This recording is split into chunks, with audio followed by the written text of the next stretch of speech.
Welcome to the Tyler Matthews Show. Thank you so much for joining me. Hope you're having a good day, chilling, having fun, doing dumb shit, doing successful shit, doing everything in between. Who gives a fuck? As long as you're doing something, that's all that matters. And if you're like, I'm trying not to do nothing, I don't want to do shit, God bless you too. I'm just happy that you're here. I'm happy that you're fucking doing whatever you want. Now, if you're doing some shit you don't want to do, which that's a lot of us, that's fine too. Don't let that affect you, who you are, your fortress of solitude, who you are. Don't let them penetrate that, okay? Even though you might be doing some shit you don't want to fucking do, make sure that, who you are, your sanity, your mental fortitude is not penetrated by dumb shit or shit forces beyond your control. There's too much shit out there. There's too much shit out there to try to control, and you can't control it. So what you can control is your peace of mind. If you really believe you can. Some people don't believe that they can. Some people are like, dude, I'm fucking stressed out. I'm tired. I'm fucking anxious. I'm hungry. I get it. I get it. I get it. I get it. I get it. You have some things bothering you, and your state of mind is not what you want it to be. Yeah, but don't let that stop you, dude. You gotta believe. You gotta believe. You gotta believe that you can persevere through this. You gotta believe that it doesn't fucking matter. You gotta believe, like, who gives a fuck, dude? Just, that's the power of belief will get you through. Maybe. I mean, you gotta be careful with that. I mean, power belief can also get you into some trouble. You believe you're Superman out there trying to fly from the window, or I don't know. But still, even if you believe the wrong shit, or shit that doesn't serve you, it's still, in a roundabout way, there's lessons to be learned. There's opportunity for growth. You'll find challenges and you'll find tactics for overcoming those challenges. Yeah, man. Don't stress about it. Don't stress. If you threw half your life away, who gives a fuck? Who gives a fuck? I'm sure you did. You learned some cool things in that half of life that you thought you were throwing away. I bet you had some good interactions. I bet you had some good nuggets to take with you on the other half of the life that you don't plan on throwing away or you're trying to change. There's little things that you can take with you. Let's give an example. For example, there's many of women and men that I have talked to or been hit on or I was like talking to or who that whole game of the dating, and then finding a partner and finding love and finding fun and finding interest and finding connection. I want to just salute all the people I ever talked to in my 20s. I'm 33 now, but like Jesus Louises. I was learning. I was learning a lot.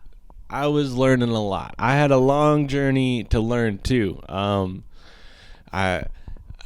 been talking more about this on stage lately. I was raised a Jehovah's Witness, and what that entails is you weren't in that religion. You're not allowed to like.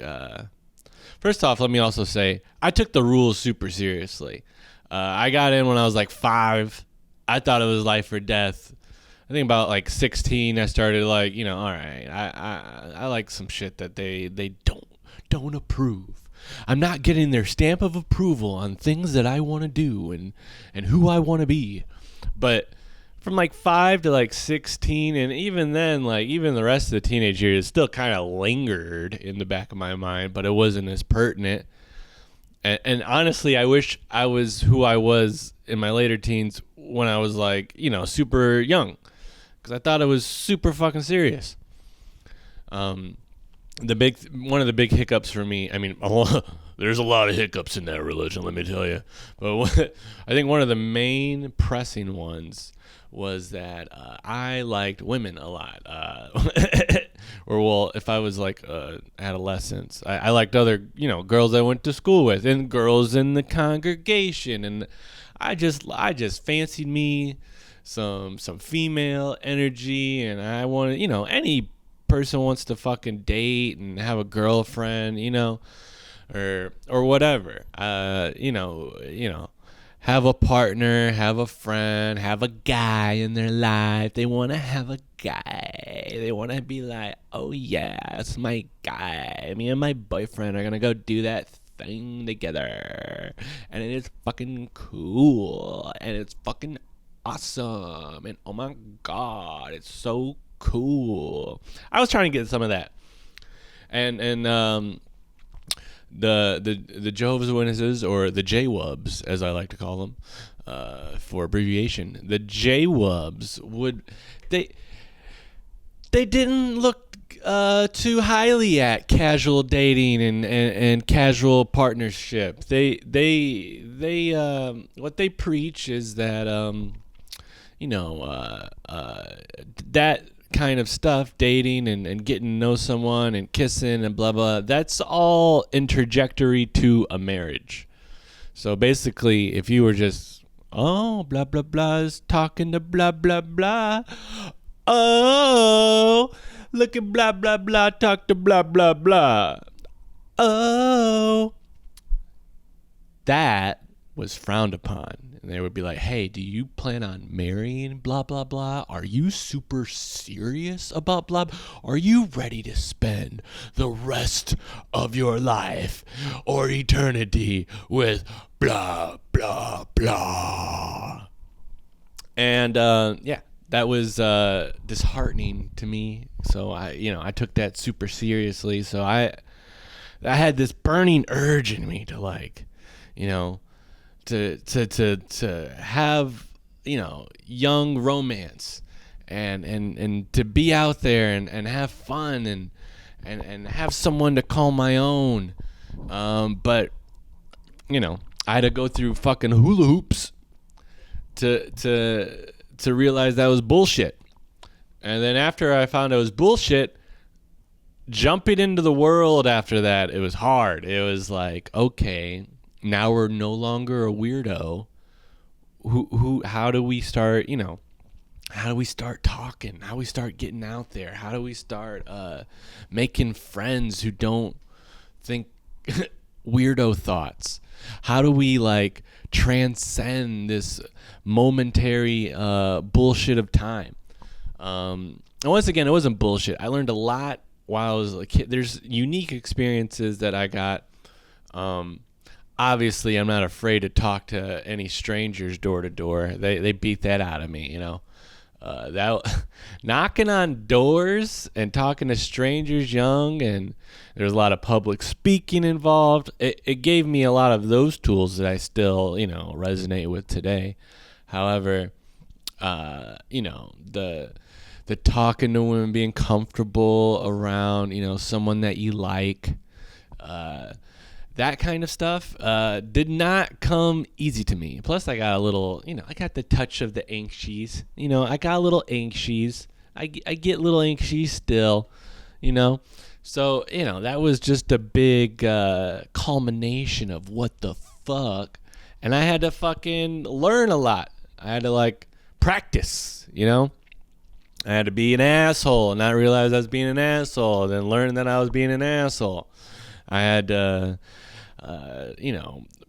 learn how, when people like other people, boys and girls and they, thems, and then all of them, if you like another person, it's you could do some dumb shit, you know, because you're nervous or you're trying to just be liked, you know, and you're like, hey, what's going on with you? Hey, what's going on with you? You know, or you might start being mean because that's your way of trying to get their attention. Like, oh, I like Stacy. Stacy, you're such a weirdo. Stay, look at you, Stacy. Oh man, I like Stacy a lot. Hope Stacy likes me. Ah, Stacy, you like that band? Oh, that band sucks, Stacy. How could you like that band? You know, you might say some dumb shit like that. And there's all levels to learning and getting better at that. And, you know, flirting is a fun, unique dance, I would say. You know, flirting is like, you know, you say, hee hee hee, ha ha ha, hee hee hee, ha ha ha, you know, or you know, ooh, ooh, ooh, ooh, ooh. You say some goofy things while you're flirting, but, you know, if you're nervous and you've never done it before, and you can maybe come from a background where, you know, they didn't prepare you for that kind of ooh ooh ooh ah ah ah.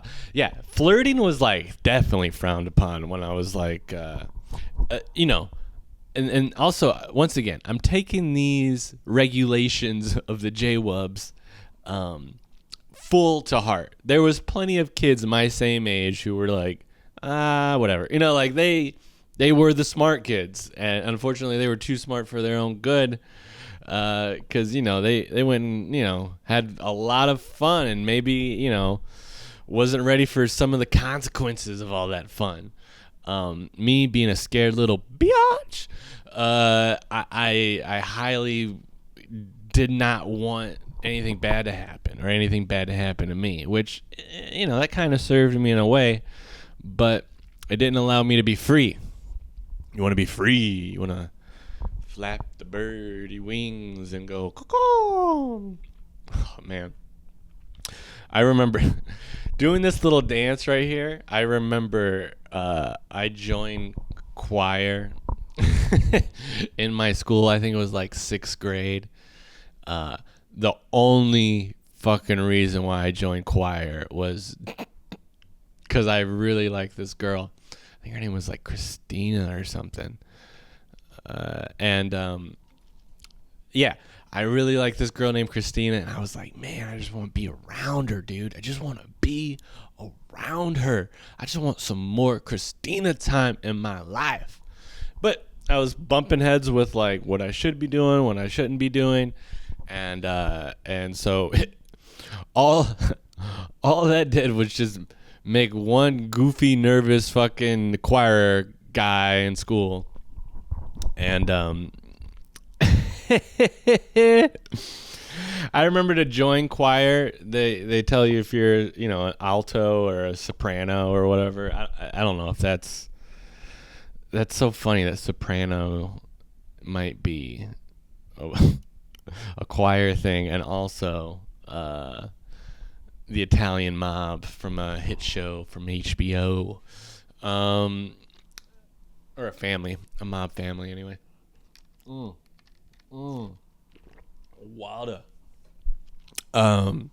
Yeah. So you know, and I remember the choir teacher was like, "All right, sing Happy Birthday," and I was like, "I'm so sorry, but I cannot sing Happy Birthday," because I was indoctrinated. That was my like lines. If anyone said like, "Oh, we're gonna sing Happy Birthday," you know, any of that shit happened like in school, I'd be like, "Unfortunately, my religion, we do not celebrate birthdays." Blah blah blah blah blah blah blah.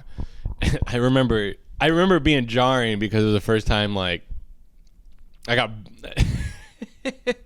She was like, "I don't give a fuck.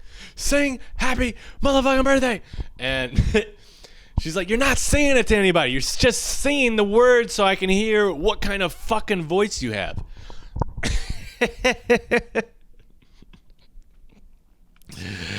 And I sang it, and I remember being weirded out, but I fucking was more shocked that I got that reaction because I never ever experienced that reaction, and that was hilarious. Sometimes you need a little bit of that. sometimes if you see someone who's just indoctrinated in some shit and you can tell they're not really doing what they want to do, sometimes a little clear, a little shock to their system might actually like pave the way for change later. So God bless that music teacher. I don't remember her name, but and then there was other teachers I remember who were more subtle, but I still got their point. Like all the holiday parties, I would have to like either if sixth grade, fifth, all the little grades, every class like has like a little holiday party or a Christmas party or some type of little party right before like a break in school or some shit. And I remember always having to like excuse myself or arrange. I'd have to sit in the library a lot.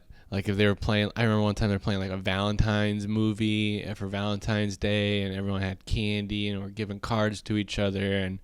And during that allotment of time, I just sat in the library like a loser.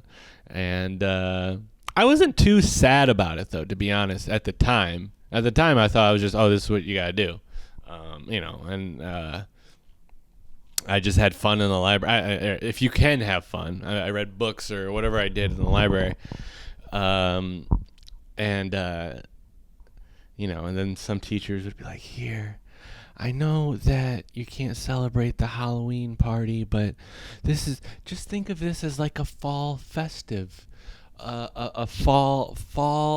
This is just candy corn for fall. It's not about anything, and don't worry." And they're giving me like this little pep talk, like, you don't have to exclude yourself. It's okay. You're gonna be okay. And I'm just kind of like not registering all of it until later in life. I mean, I've probably felt it in the moment for sure. I'm like, the teacher's being nice to me, and that's really sweet. But I was like, she's like subtly telling me like I don't have to believe this shit. I can still do things that and that's how it was with sex. That same little like, ooh, this is bad, but I really want to fucking do this, but like I just need like it's okay. It's okay to do that. And that was pretty nice. It was pretty fucking nice.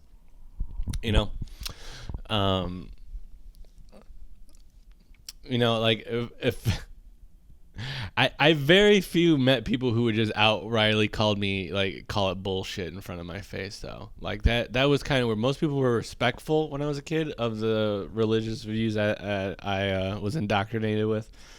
But there was no like Trump. I was, I can't do a Trump and I'm not going to try, but like, just being brash. Just like, your religion is stupid. What a rude religion.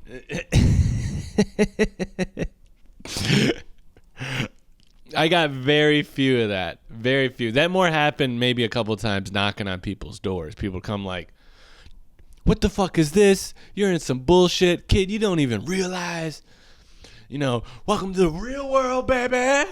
They don't do none of that. They could have, and it would have been cool, but they didn't. And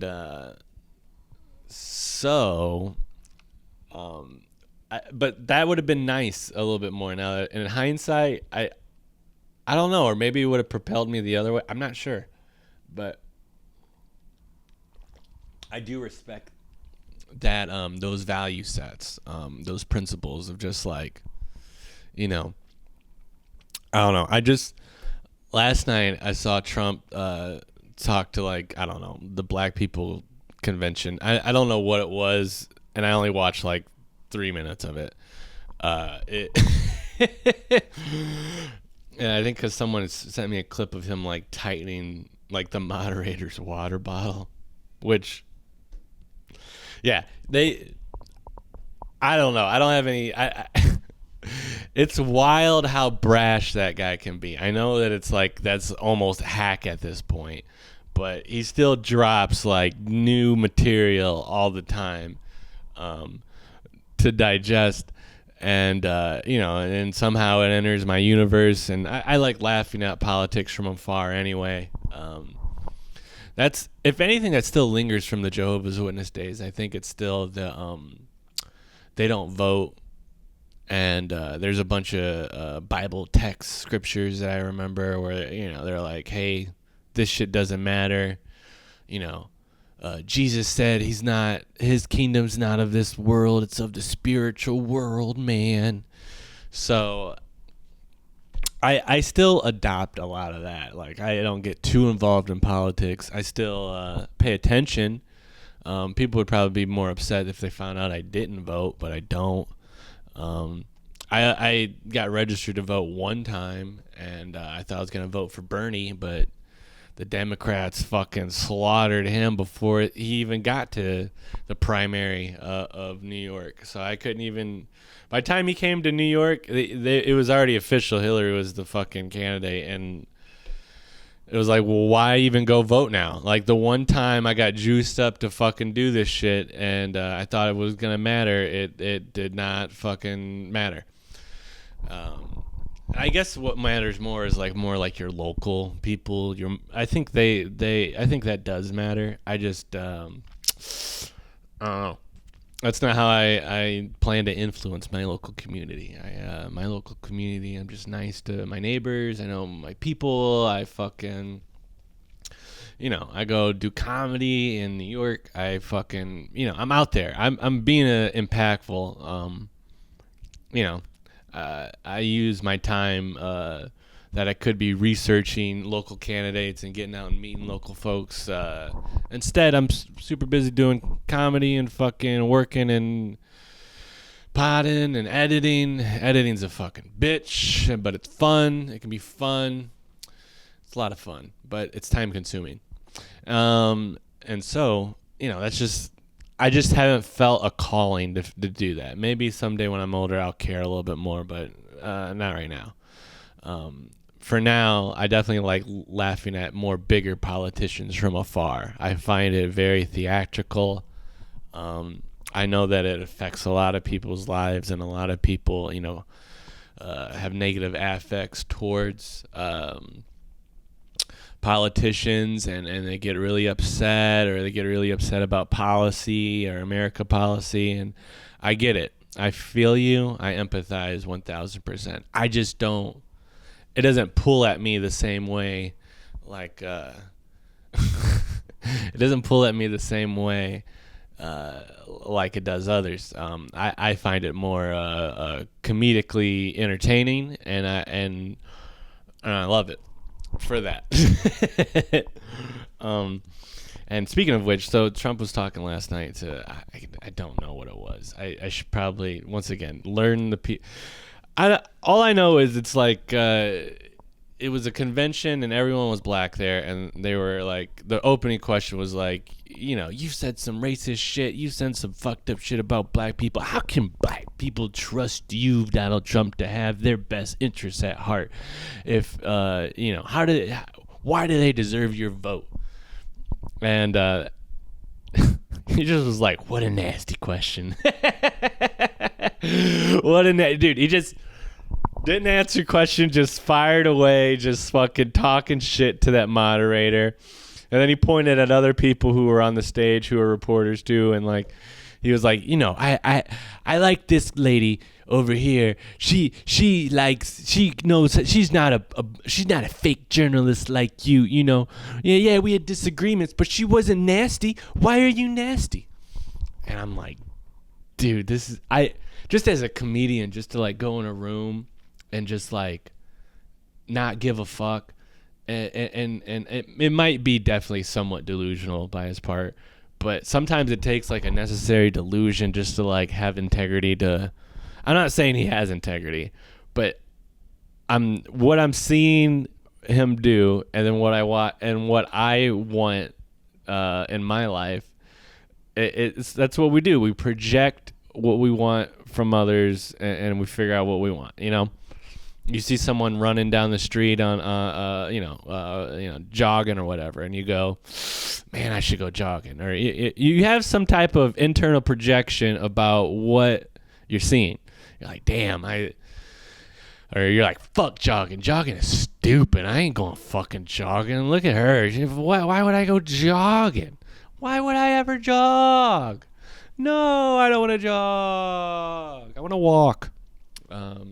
Yeah, so that's that would be the thing that we do, and I think that I do that when I see him about owning a room or just not giving a fuck in a room, which I don't know if that's even how you make friends.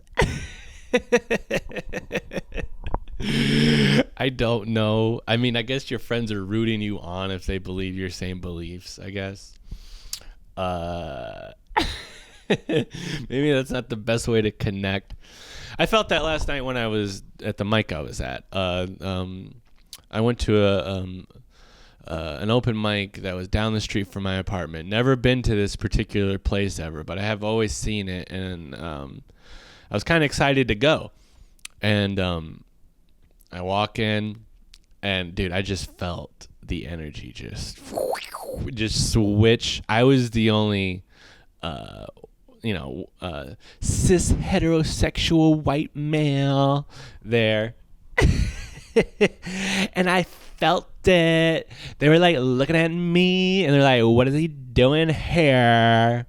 I don't know if all that's true. Maybe those are internal thoughts that I was projecting too.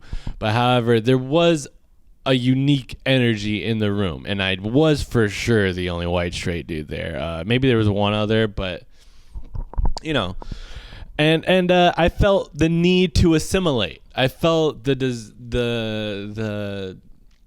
felt like I didn't feel like I had to, but I felt like I thought that was what I was going to do. I was because because everyone went up there. It was mainly women, or they thems, or there's a lot of pronouns. There's a lot of everyone. It was just that kind of room. It was that kind of energy.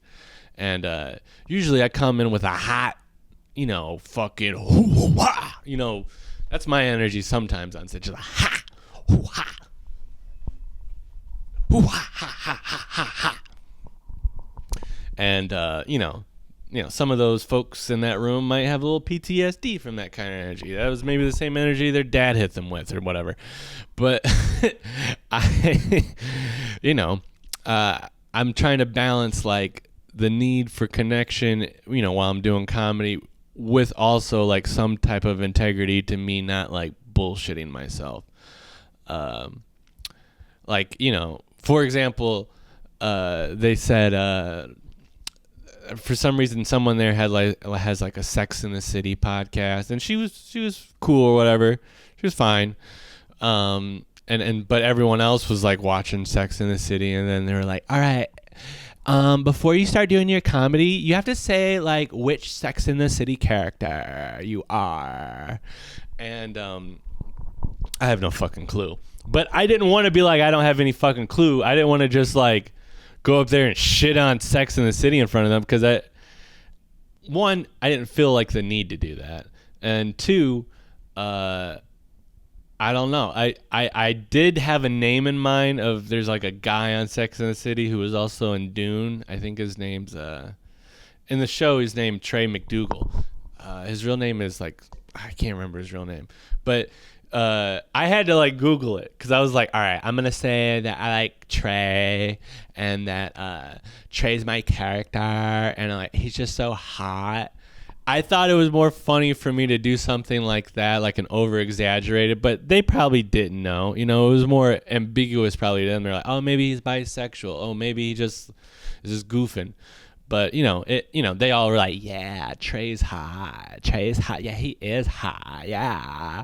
Oh. And so, I kind of won them over with that, and then I started doing some material. And, yeah, it was even contentious, like going up on the stage, because like, they call your name, and the girl was like, I don't know, some like show tunes, Broadway theater kid or something. So she's like, coming to the stage, Tyler Matthews, and la la la la, Tyler, it's a Tyler coming to. She was doing some type of like sing song for my name, and I go up there.